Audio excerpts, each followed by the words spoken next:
आज हमारे देश में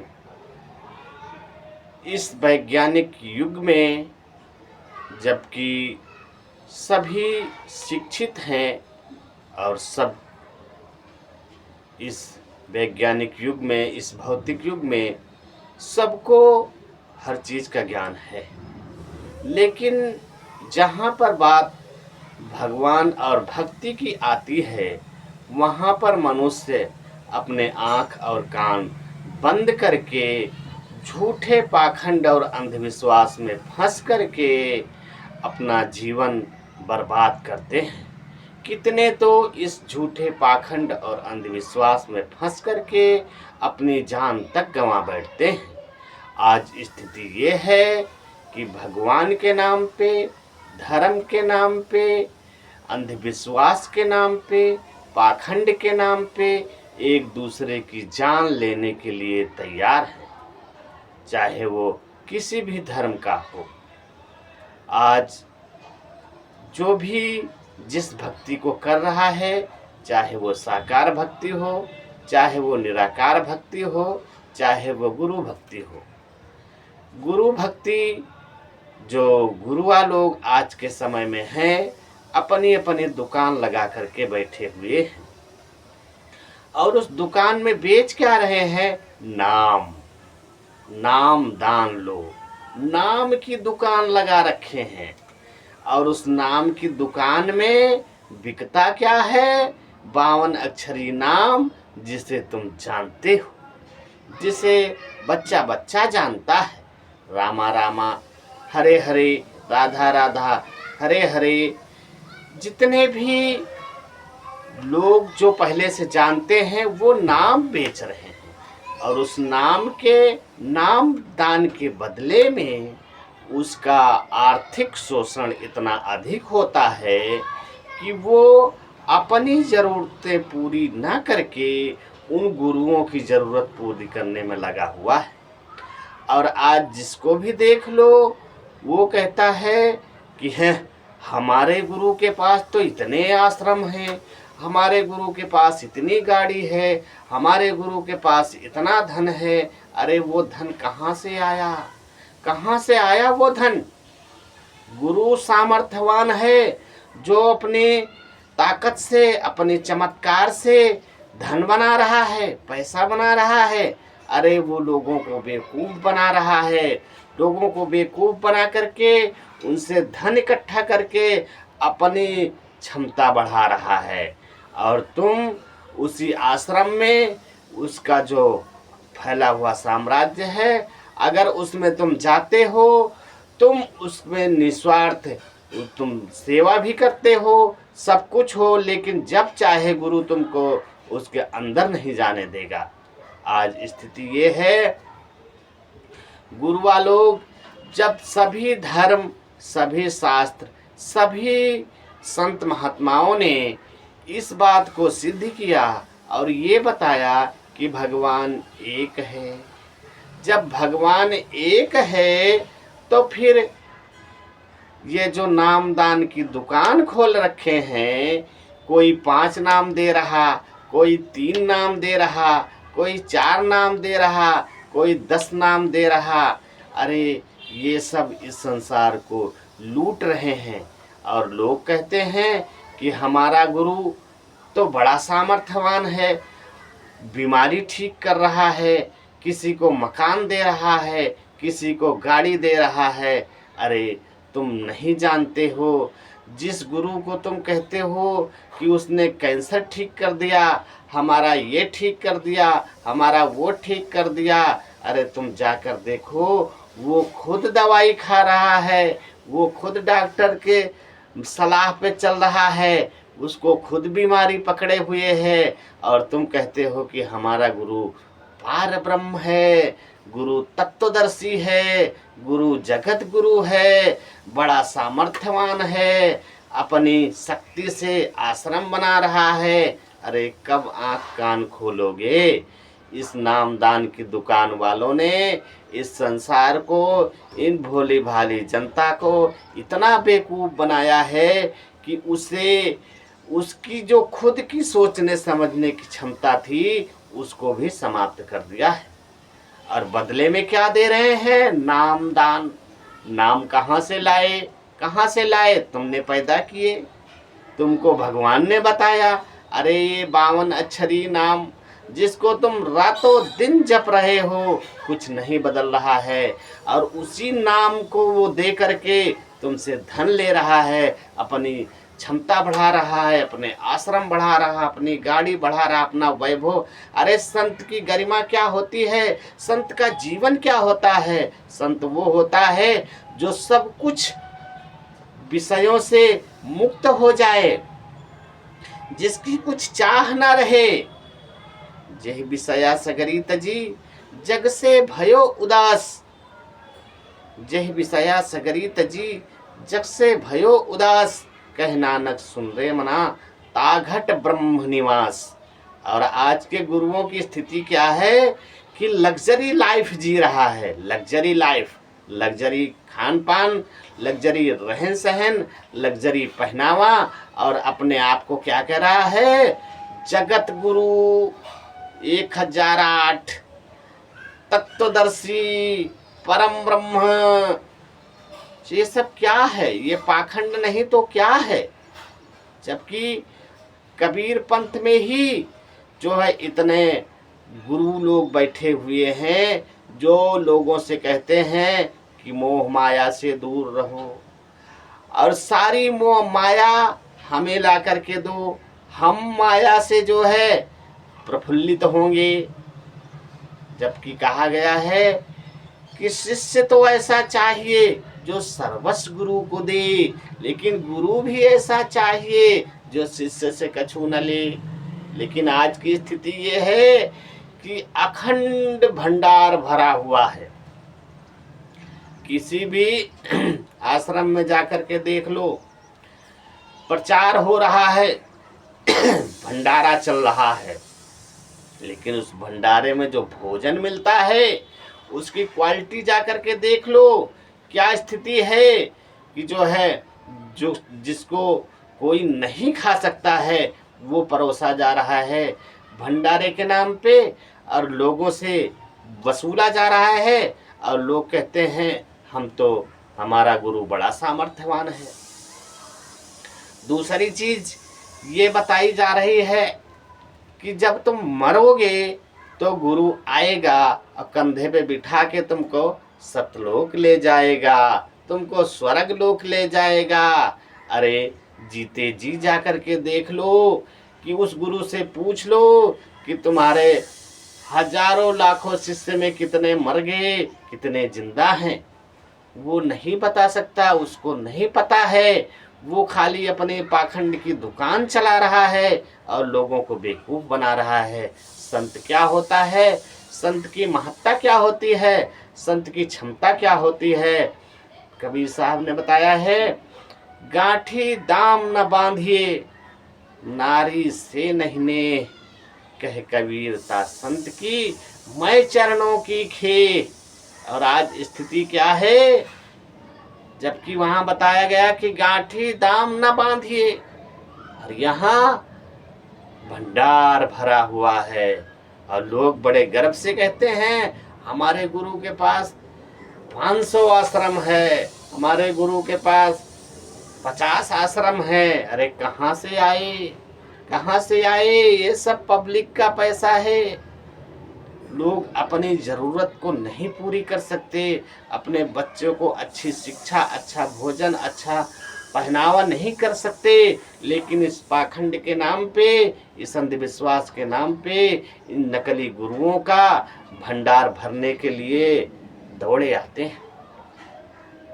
इनकी टर्म ऑफ कंडीशन है, अगर तुम्हारे साथ कोई घटना दुर्घटना कुछ हो गया, ये यज्ञ करवाओ, इतने पैसे ले आओ, इतना जाप करवाओ, देवता बिगड़ गया, भगवान रूठ गया, गुरु सबको ठीक कर देगा। सबकी दवाई क्या है? धन लेके आओ। आज के इस कलयुग में ऐसे गुरुओं की कमी नहीं है। जितने भी पंथ चल रहे हैं, जितने भी मत चल रहे हैं, सबका यही कहना है, हम पैसा नहीं लेते, हम पैसा नहीं मांगते, जहाँ गुरु बैठा है वहीं जो है दान पात्र रखा है। शिष्य जाता है गुरु से प्रणाम करने, दंडवत करने, और गुरु उसको देख नहीं रहा है, वो ये देख रहा है कि उसने पैसा कितना डाला। अगर उसने अच्छा पैसा डाला तो आशीर्वाद अच्छा है, अगर नहीं डाला तो चलो चलो आगे बढ़ो। ये स्थिति है। लेकिन डंके की चोट पे बजाने वाले जो उनके कुछ पालतू शिष्य हैं, जिनको उनसे लाभ है, जिनको वो पैसे देता है, सिर्फ किस लिए? झूठा प्रचार करने के लिए, लोगों को बेवकूफ बनाने के लिए। अरे गुरु ने तो हमारी ये बीमारी ठीक कर दी, अरे गुरु ने तो हमको बंगला दे दिया, अरे गुरु ने हमको नौकरी दिला दी, अरे गुरु ने हमको गाड़ी दे दी। अरे मूर्ख नादानो, कुछ तो समझो। अरे वो मनुष्य है, हमारी तुम्हारी तरह उसकी क्षमता है। वो तो लोगों को बेवकूफ बनाने के लिए अपना भेष बदल लिया है। अब भेष बदल करके एक दुकान खोल ली है। दुकान किस चीज की? नामदान की। नामदान की दुकान खोल ली है। और नामदान में मिल क्या रहा है? 52 अक्षरी नाम। ये जपो, ये जपो, ये जपो, तुम्हारा कल्याण हो जाएगा, तुम्हारा मोक्ष मिल जाएगा। अरे मूर्ख नादानो, जब पानी पानी जपने से प्यास नहीं बुझती तो भगवान भगवान जपने से भगवान मिल जाएगा। किसने तुम्हें बहकाया है? कुछ तो विचार करो। अरे उन नाम में कोई ताकत नहीं, कोई शक्ति नहीं। राम राम सब जगत पुकारा, क्यों न साधु हुआ जग सारा। और कौन राम नहीं जपता, कौन नाम नहीं जपता, लेकिन उसका व्यक्तित्व, उसका विचार, उसकी सोच और उसकी आदत क्यों नहीं बदलती? है किसी के पास जवाब? बस मरे जा रहे हैं। कोई कह रहा राधा राधा जपो पार हो जाओगे, कोई कह रहा राम राम जपो पार हो जाओगे, कोई कह रहा ये जपो पार हो जाओगे। अरे दुनिया तो जप रही है, दुनिया जप रही है, फिर भी दुख से कराह रही है, परेशानियों से जूझ रही है, बीमारियों से मुक्ति नहीं है। तो फिर ये तुम्हारी दवाई, तुम्हारी नामदान की दुकान और तुम्हारा ये झूठा प्रोपेगेंडा किस काम का? कुछ तो विचार करो। ये लोग बेवकूफ बना करके अपनी झोली भर रहे हैं और अपने जी रहे हैं लग्जरी लाइफ। और जो है तुमको क्या कर रहे हैं? मोह माया से दूर रहो, सारी माया हमको दे दो। और तुम जो है इतना लोगों को लूट रखा है। क्या बता दिया कि गुरु पार ब्रह्म, गुरु जो है भगवान से भी बड़ा है। अरे वो हमारी तुम्हारी तरह पैदा हुआ, हमारी तुम्हारी तरह मरेगा, हमारी तुम्हारी तरह उसको दुख तकलीफ होती है, हमारी तुम्हारी तरह उसको बीमारी लगती है। तो वो कहाँ से पार ब्रह्म हो गया? कहाँ से वो भगवान हो गया? कौन से रास्ते से आकर के वो भगवान बन गया? ये सब झूठा पाखंड है, झूठा अंधविश्वास है। आज मनुष्य जो चांद की ऊंचाइयों को नाप करके चांद तक पहुंच गया, लेकिन इस भगवान के नाम पे, इस पाखंड, इस अंधविश्वास के नाम पे, इस पाखंड के नाम पे आँख कान नाक सब बंद कर लिया। और इसको जो बताया जाता है उसी को सत्य मान लेता है। ये लोगों की सोची समझी बनाई हुई साजिश, जिसकी गुलामी आज सारा संसार कर रहा है। आज देख लो, जहां देख लो वहीं पाखंड खड़ा है, वहीं अंधविश्वास खड़ा है। और कितने न जाने कितने इस पाखंड और अंधविश्वास में निस्दिन मर रहे हैं। लेकिन लोगों को इतना डराया गया, भगवान के नाम पे, आस्था के नाम पे, विश्वास के नाम पे इतना डराया गया कि लोगों की जो सोचने समझने की शक्ति है वो खत्म कर दी। ये न करो, वो न करो, भगवान का अपमान हो गया, भगवान का नाराज हो गया। अरे जो सुख दुख, हर्ष शोक, मान अपमान से ऊपर उठ करके उस दैवत्व को प्राप्त होता है, वही पूजनीय होता है। उसे तुम्हारी तरह ना मान अपमान का भय होता है, ना हर्ष शोक का भय होता है। वही देवत्व को प्राप्त होता है। उसे ना मान का मोह है, ना अपमान का मोह है। ये सब तुम्हें बहकावा गया है। उसकी नज़र में सब उसकी संतान है।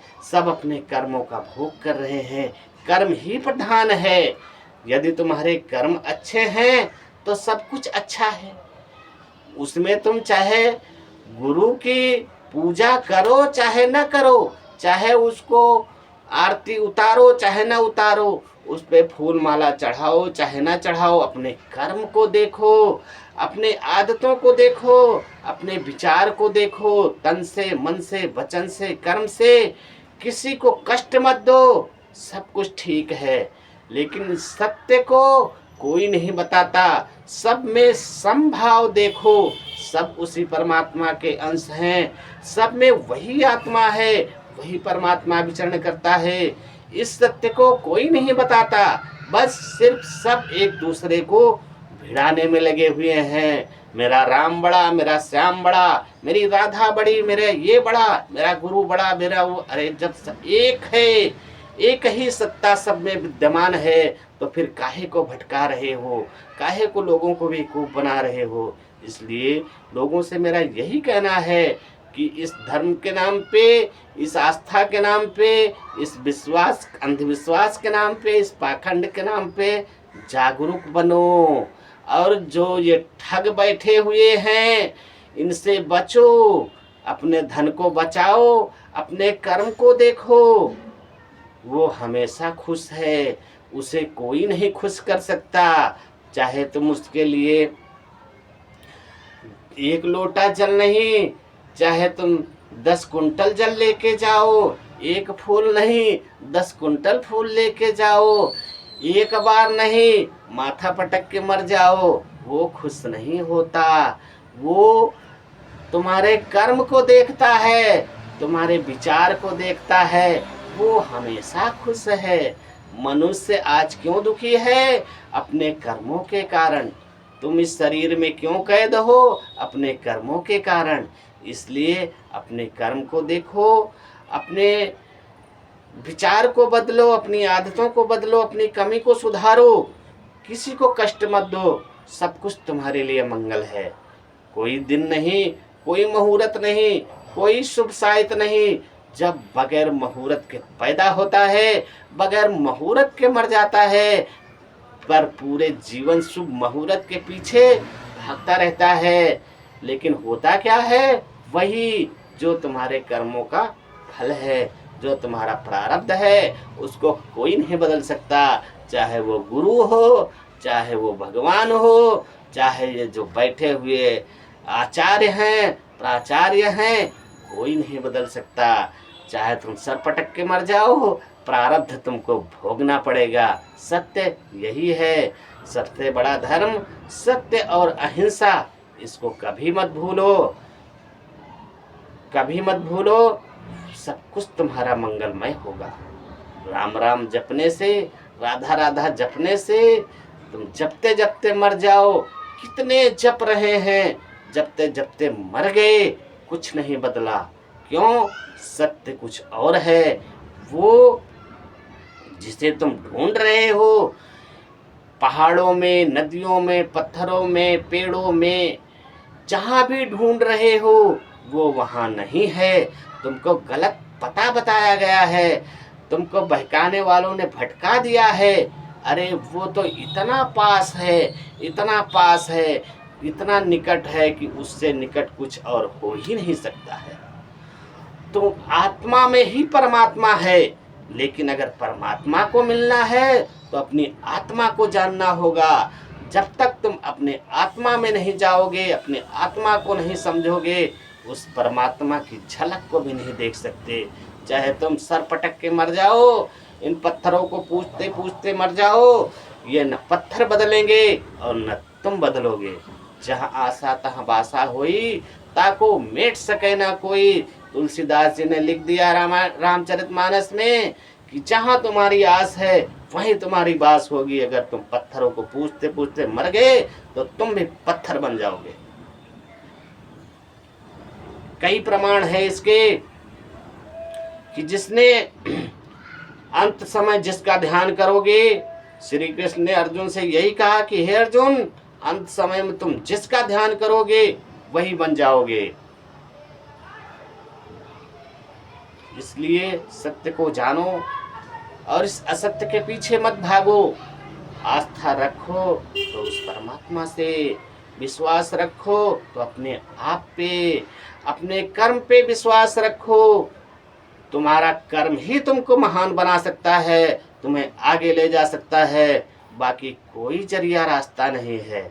इसलिए मेरा लोगों से यही कहना है, सत्य को जानो और जागरूक बनो। धन्यवाद। Watching this.